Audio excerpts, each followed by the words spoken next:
আসসালামু আলাইকুম। পুরুষের স্তন বৃদ্ধি বা গাইনিকোমাস্টিয়া।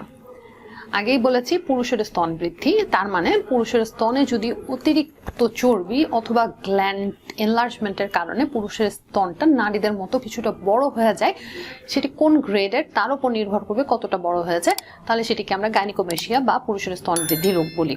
বিশেষত টিনেজাররা আমাদের কাছে এই সমস্যাটা নিয়ে আসে। আগেই বলেছি 16 থেকে 25 বছর বয়সে এই সমস্যাটা নিয়ে তারা আমাদের কাছে আসে এবং তাদের ব্রেস্ট দেখার পরে তাদের কিছু হরমোনাল টেস্ট করার মাধ্যমে আমরা জানতে পারি যে এটা হরমোনের প্রবলেমের কারণে হয়েছে কিনা। যদি হরমোনের প্রবলেমের কারণে হয়ে থাকে তাহলে আমরা শুধুমাত্র মেডিকেশনের মাধ্যমে এটি সম্পূর্ণভাবে কিওর করতে পারি অনেক সময়। যদি সোশ্যাল এম্বারাসমেন্ট অথবা সাইকোলজিক্যাল প্রবলেমের কারণে পেশেন্ট ইমিডিয়েট কোনো রেজাল্ট চায় তাহলে সেক্ষেত্রে আমাদেরকে অবশ্যই সার্জিক্যাল প্রসিডিওরের হেল্প নিতে হবে।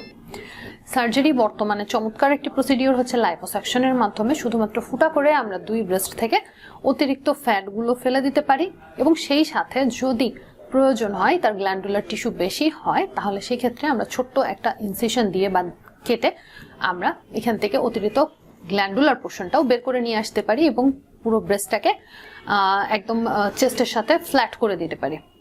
এই অপারেশনগুলো প্রকার ভেদে আমরা লোকাল অ্যানাস্থেশিয়া বা বুকের অংশটুকুও অবশ করার মাধ্যমে করতে পারি, সেক্ষেত্রে আপনাকে হাসপাতালে ভর্তি থাকা লাগছে না।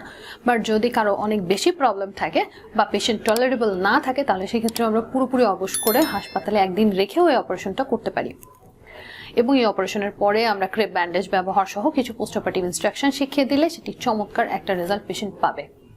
সো কারো যদি এই ধরনের কোনো সমস্যা থাকে তাহলে অবশ্যই আগে আমাদের কাছে আসতে হবে এবং আমরা জানবো তার এই সমস্যাটা কেন হয়েছে এবং তার সার্জারি লাগবে কিনা সেটি অ্যাসেস করার মাধ্যমে তাকে তার ব্রেস্ট প্রসিডিওরের দিকে নিয়ে যাব।